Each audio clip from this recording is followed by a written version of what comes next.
Hello student, welcome to law and legal. भैया आज हम पढ़ेंगे इस लेक्चर में रिवीजन क्या होता है। बहुत लोग को डाउट है कि रिवीजन क्या होता है, तो रिवीजन सेक्शन 115 में बताया गया है। तो चलो स्टार्ट करते हैं वीडियो को।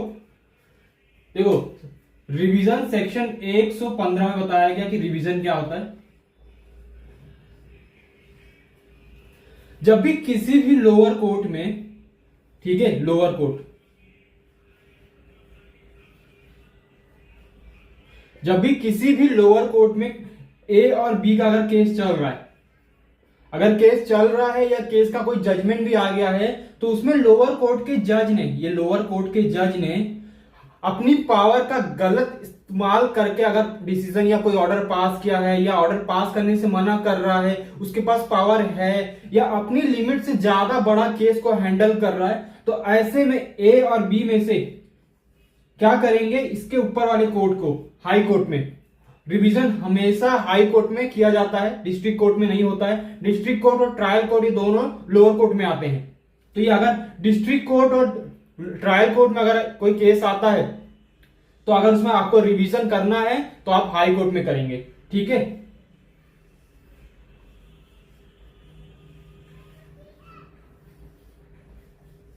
क्या बोला मैंने कि जब भी किसी भी लोअर कोर्ट में दो लोगों का केस चल रहा है, अगर केस चल रहा भी है या केस का जजमेंट भी आ गया है, उसमें कोई ऐसा ऑर्डर पास करता है लोअर कोर्ट के जज ने, यानी कि लोअर कोर्ट के जज ने कोई भी ऐसा ऑर्डर पास किया है जिसमें अगर वो अपनी लिमिट से ज्यादा पावर यूज कर रहा है, यानी कि कोर्ट का एक लिमिट होता है, उससे ज्यादा पावर यूज कर रहा है या गलत डिसीजन दे रहा है या डिसीजन देने से मना कर रहा है, तो अगर इन दोनों पार्टीज में से किसी को भी ऐसा लगता है कि ये गलत है, ये गलत तरीके से डिसीजन दिया या ये जज ही गलत डिसीजन दे रहा है, तो ऐसे में दोनों में से कोई भी जिसको गलत लगता है वो रिवीजन कर सकते हैं। कहां पे? हाई कोर्ट में। और रिवीजन कब होता है? जब नो अपील हो तो।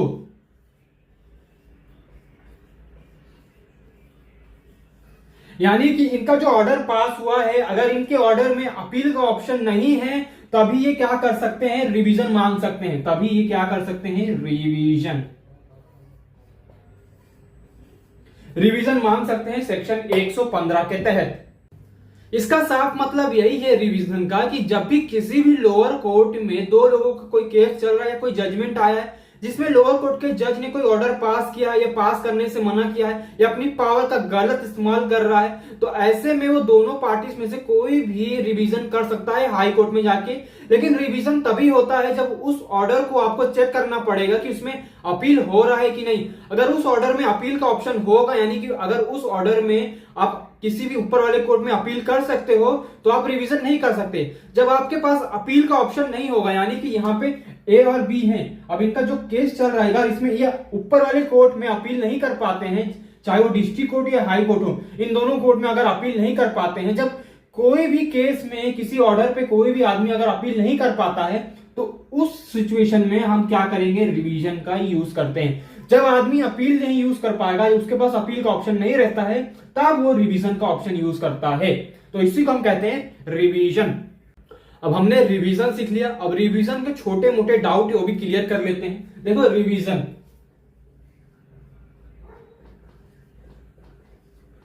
अब सबसे पहले पॉइंट ये है कि रिवीजन कौन से कोर्ट में किया जाता है। तो रिवीजन, पहला पॉइंट यही है कि रिवीजन हाई कोर्ट में किया जाता है,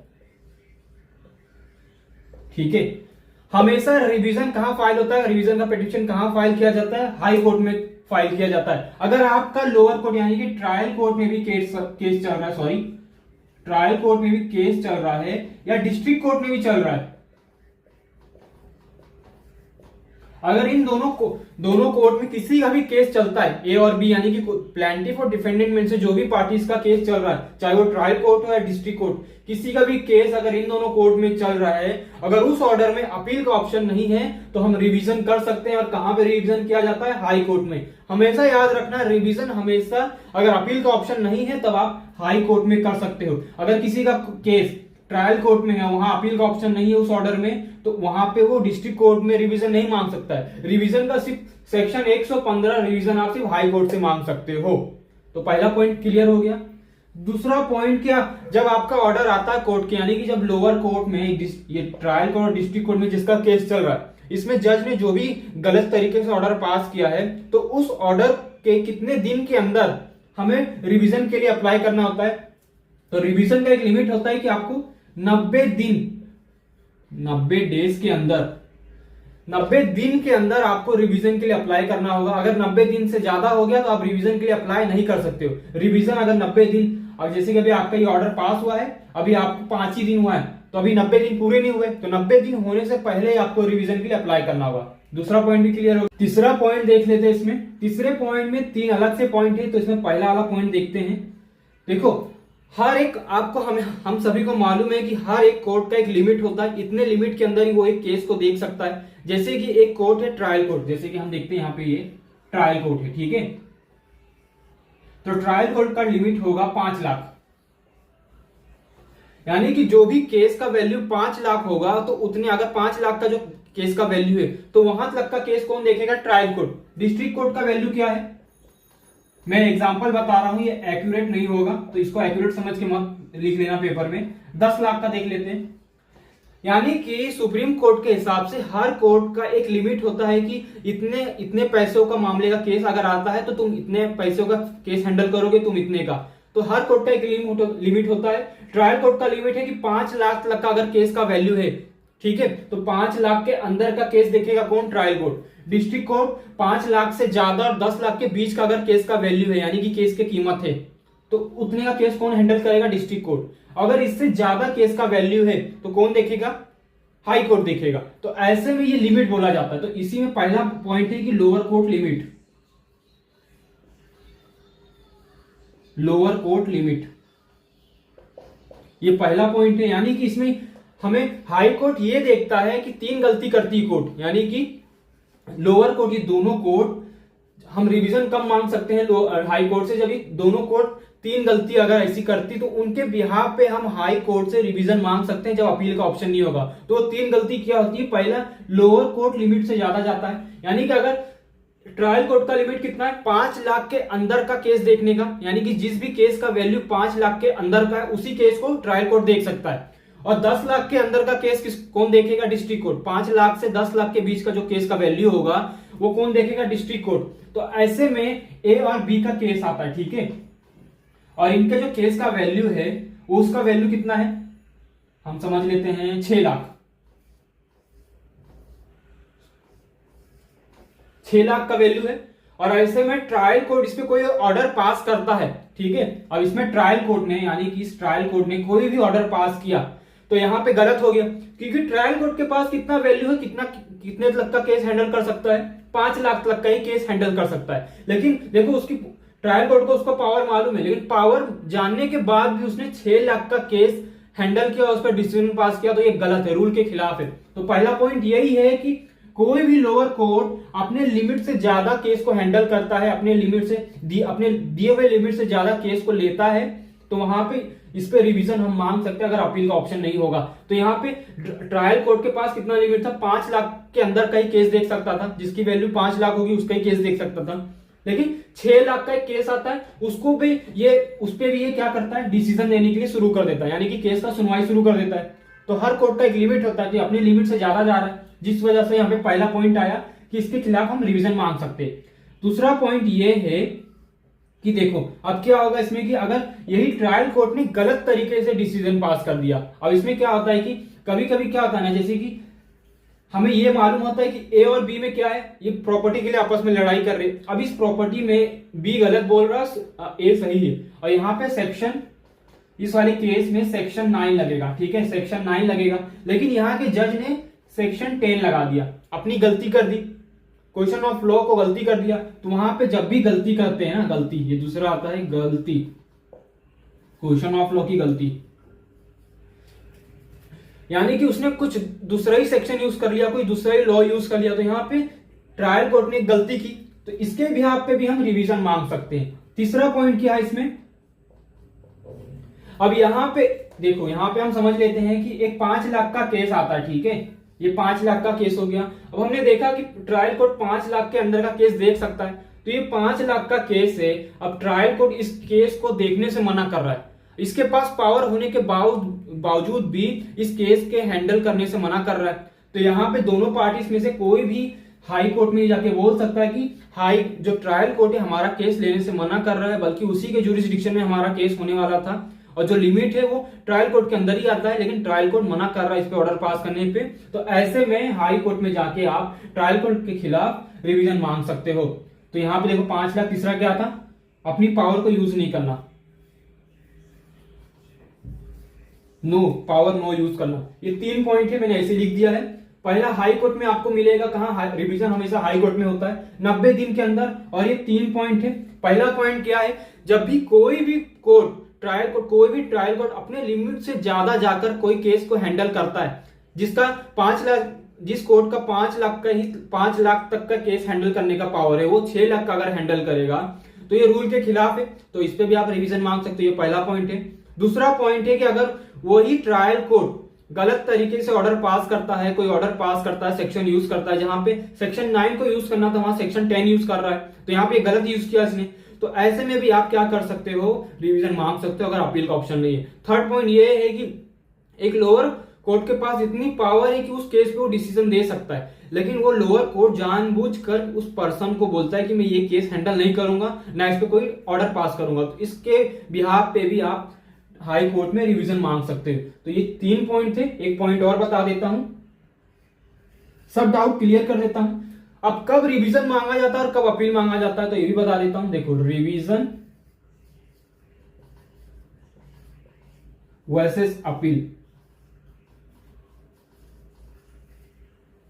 अब ये ए और बी का केस है। अब इसमें ना इन दोनों कोर्ट ने, कोई भी कोर्ट ने कोई ऑर्डर पास किया, ठीक है। अब उस ऑर्डर पे अगर अपील का ऑप्शन होगा तो आप रिवीजन नहीं मांग सकते हो, लेकिन अगर रिवीजन का अपील का ऑप्शन नहीं है तो आप रिवीजन मांग सकते हो। अब बहुत लोग को ये डाउट है कि सर अब हम ये कैसे पता करें कि उस सेक्शन में, उस ऑर्डर में अपील का ऑप्शन कैसे पता करें। तो बेयर एक्ट के बुक में, यानी कि देखो बेयर एक्ट के बुक में ये लिखा रहता है, वहां पे हर सेक्शन का मेंशन रहता है। इस बुक में ना आपको क्या करना रहेगा, देखो हाँ, इस सेक्शन में यहां मिटा देता हूं ये, इस सेक्शन के अंदर यानी कि इस बुक में जाके आपको, जैसे कि यहाँ पे इस जज ने सेक्शन 9 को यूज करके ऑर्डर पास किया है, तो आपको सबसे पहले उस ऑर्डर में देखना है कि जज ने कौन सा सेक्शन यूज किया है।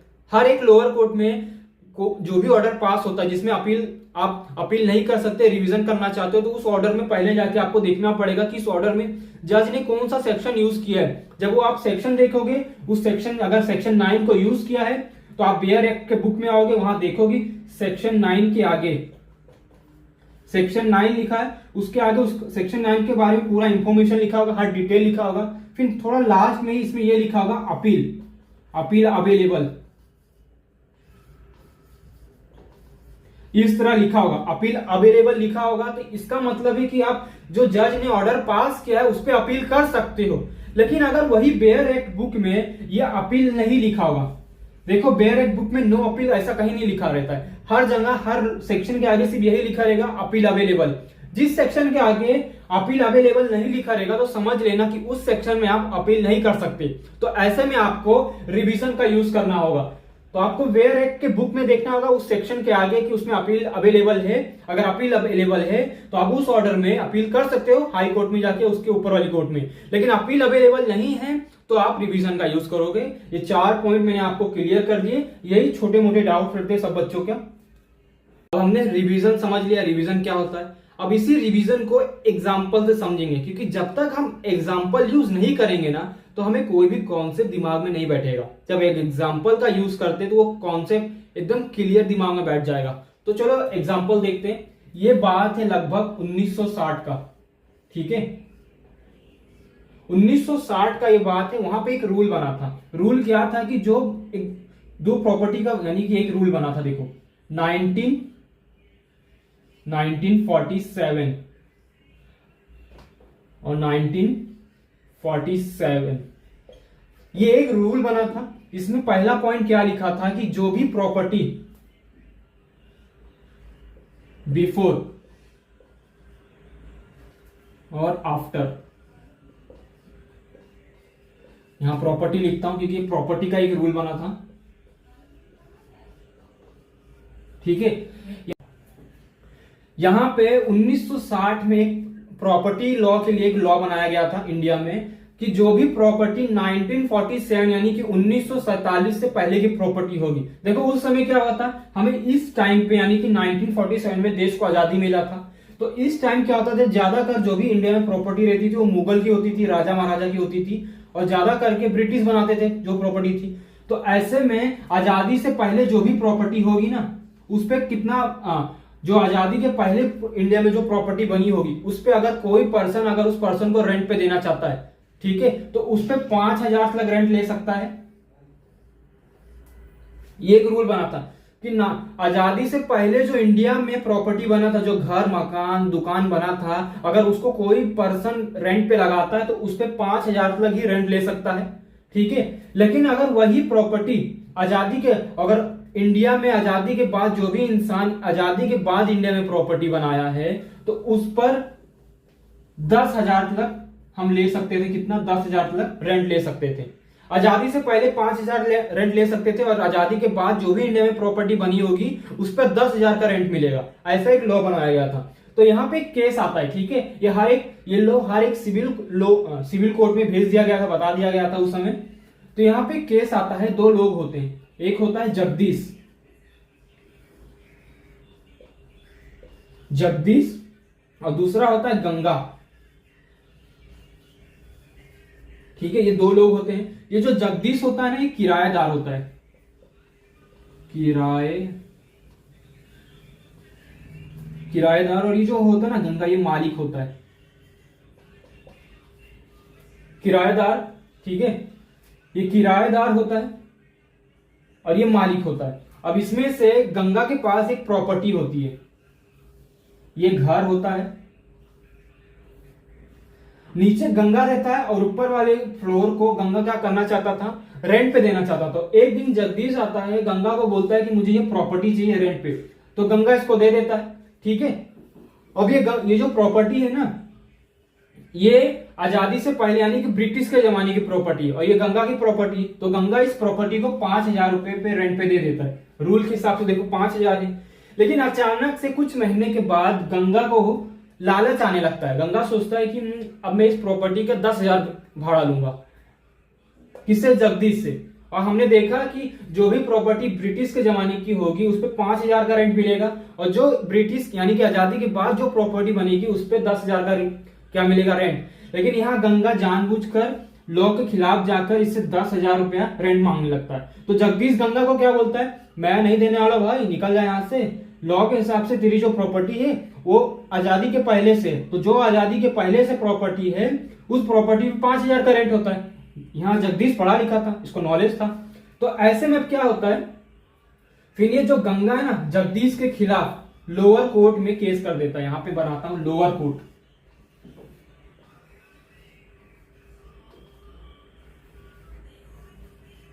लोअर कोर्ट में गंगा और वर्सेस जगदीश का केस चलने लगता है, ठीक है। अब यहां लोअर कोर्ट के जज के सामने ये केस चलता है। यहाँ पे एक जज होता है, तो गंगा जज के सामने क्या बोलता है कि साहेब ये जो मेरी प्रॉपर्टी है ना, ये आजादी के बाद बनी है, तो उस लॉ के हिसाब से मुझे इससे 10,000 लेना चाहिए भाड़ा, लेकिन ये मुझे 5,000 भाड़ा दे रहा। ऐसा झूठ झूठ बोलता है और कोई सबूत भी नहीं देता कोर्ट में। ये जो गंगा है ना, अपनी प्रॉपर्टी का कोई सबूत भी नहीं देता है और ना लोअर कोर्ट इससे कोई सबूत मांगता है। और जब जगदीश की बारी आती है, जगदीश बोलता है कि सर ये झूठ बोल रहा है, मेरे पास प्रूफ है कि ये आजादी के पहले की प्रॉपर्टी है, ठीक है। लेकिन लोअर कोर्ट जगदीश की बात सुनता ही नहीं है, गंगा की बात सुन के डिसीजन पास कर देता है। अब देखो यहाँ पे लोअर कोर्ट के जज ने गलत किया। क्या किया? जगदीश की बात ही नहीं सुनी, अपनी पावर का गलत इस्तेमाल कर रहा है और दूसरे को मौका ही नहीं दे रहा उसकी बात रखने के लिए। तो यहाँ पे इस केस में एक ऑर्डर पास होता है, यानी कि लोअर कोर्ट के जज ने एक ऑर्डर पास किया कि अब से जगदीश को 10,000 रेंट देना पड़ेगा। जगदीश को ये बात पसंद नहीं आई, ठीक है, और जगदीश पढ़ा लिखा था। फिर जगदीश ने इसी प्रॉपर्टी का पूरा डिटेल निकाला, हर जगह म्युनिसिपालिटी में गया, ग्राम पंचायत में गया, हर एक ऑफिस में गया, सरकारी ऑफिस में, वहां जाके इस प्रॉपर्टी का डिटेल निकाला। जगदीश को यह पता चलता है कि प्रॉपर्टी आजादी से पहले है, ठीक है, तो आजादी से पहले 5,000 रेंट ले सकते हैं, उससे ज्यादा नहीं। तो ऐसे में जगदीश ने हाई कोर्ट में जाके रिवीजन, पहले जगदीश ने देखा कि इस ऑर्डर पे अपील हो रहा है कि नहीं। बेयर एक्ट के बुक में देखा उसने कि इस ऑर्डर पे अपील का ऑप्शन ही नहीं है, तो वो चिंता में हो गया। फिर जब उसने देखा कि अपील का ऑप्शन नहीं है, तो उसने देखा कि रिवीजन कर सकते हैं इसमें, तो उसने अब कहां गया, हाई कोर्ट में। हाई कोर्ट में जगदीश ने, देखो जो किरायादार है उसको तंग किया जा रहा था, मालिक और लोअर कोर्ट के जज ने मिलकर इसको परेशान किया, इसको झूठा साबित किया। तो ऐसे में जगदीश ने हाई कोर्ट में ये रिवीजन फाइल कर दिया, रिवीजन पिटीशन, और बोला कि जगदीश और लोअर कोर्ट के जज ने गलत डिसीजन दिया है, और जो गंगा है, जगदीश ने हाई कोर्ट में लोअर कोर्ट के और गंगा के खिलाफ रिवीजन पिटीशन फाइल कर दिया। उसने बताया, जगदीश ने ये बताया कि मेरे पास पूरे प्रूफ हैं और लोअर कोर्ट के जज ने गलत तरीके से डिसीजन पास किया, मेरे को मेरी बात रखने के लिए मौका नहीं दिया, ऐसा सब बोला। हाई कोर्ट ने इस मामले को एक्सेप्ट कर लिया। उसमें 3 पॉइंट उसने देखा, 3 पॉइंट में से एक देखा हमने, जो इससे पहले अभी देखा था, इससे पहले पाया कि इसमें से एक पॉइंट आ रहा है। तो ऐसे में जो हाई कोर्ट था वो क्या किया, जगदीश का रिवीजन पिटीशन एक्सेप्ट कर लिया, और फिर लोअर कोर्ट को बोला कि तुम अपने पावर से ज्यादा जाकर अपनी पावर का गलत इस्तेमाल क्यों कर रहे हो। फिर उसी जो लोअर कोर्ट ने जो ये ऑर्डर पास किया था ना, अब इसी हाई कोर्ट ने इस ऑर्डर को रद्द कर दिया, कैंसिल कर दिया, और हाई कोर्ट ने एक नया ऑर्डर पास किया कि जगदीश 5,000 से ज्यादा रेंट नहीं देगा, क्योंकि जो प्रॉपर्टी है ये आजादी से पहले बनी है। तो हाई कोर्ट का ये फैसला आता है, ठीक है। तो ऐसे में इसी को हम बोलते हैं रिवीजन। जब भी किसी भी ऑर्डर में अगर अपील का ऑप्शन नहीं होगा तो हम उसमें रिवीजन मांग सकते हैं, लेकिन इसमें 3 पॉइंट आने चाहिए। पहला तो ये, लोअर कोर्ट आपका केस लेने से मना कर दे या उस पर ऑर्डर देने से मना कर दे, ये पहला पॉइंट है। दूसरा पॉइंट, लोअर कोर्ट अपने लिमिट से ज्यादा जाकर उस केस को देखता है। अगर 5,000 तक का लोअर कोर्ट का लिमिट है तो 6,000 का केस नहीं दे सकता है। 2 पॉइंट हो गए। तीसरा पॉइंट, अगर लोअर कोर्ट गलत ऑर्डर पास करता है तो ये 3 पॉइंट हो गए। तो इन 3 पॉइंट के बिहाफ पे आप रिवीजन फाइल कर सकते हो हाई कोर्ट में, और इन 3 पॉइंट के, यानी कि इन 3 पॉइंट पे ही हाई कोर्ट रिवीजन एक्सेप्ट करता है। ये 3 पॉइंट अगर लोअर कोर्ट में दिखता है तो हाई कोर्ट एक्सेप्ट करेगा। तो यहाँ पे जगदीश की जीत हो गई हाई कोर्ट के थ्रू, और गंगा की जीत कब हुई थी, लोअर कोर्ट में। तो लोअर कोर्ट के जज को और गंगा को दोनों को हाई कोर्ट ने बोला तुम गलत कर रहे हो, ये लॉ के खिलाफ है। लोअर कोर्ट को भी बोला गया कि तुम लॉ के खिलाफ कैसे जा सकते हो, बिना प्रूफ देखे कैसे तुम ऑर्डर पास कर सकते हो, ये गलत है। तो ऐसे में इसके जो ऑर्डर था लोअर कोर्ट का, उसको कैंसिल कर दिया, रद्द कर दिया। अब वो जो लोअर कोर्ट का ऑर्डर है वो कोई उसका मान्यता नहीं रहेगा, क्योंकि उसने हाई कोर्ट ने उस ऑर्डर को कैंसिल कर दिया, रद्द करा दिया। हाई कोर्ट ने फिर अपने तरफ से नया ऑर्डर पास किया कि जगदीश सच में सही बोल रहा है, उसके पास प्रूफ है, तो जगदीश को 5,000 ही रेंट देना पड़ेगा। तो आई होप आप सभी को रिवीजन और अपील, इन दोनों के बीच में जो कंफ्यूजन होगा वो सब समझ गया होगा। रिवीजन क्या होता होगा, रिवीजन के लिए जो भी छोटे मोटे डाउट होंगे वो सब समझे होंगे। तो ऐसी और वीडियो देखने के लिए चैनल को सब्सक्राइब करो। चलो बाय।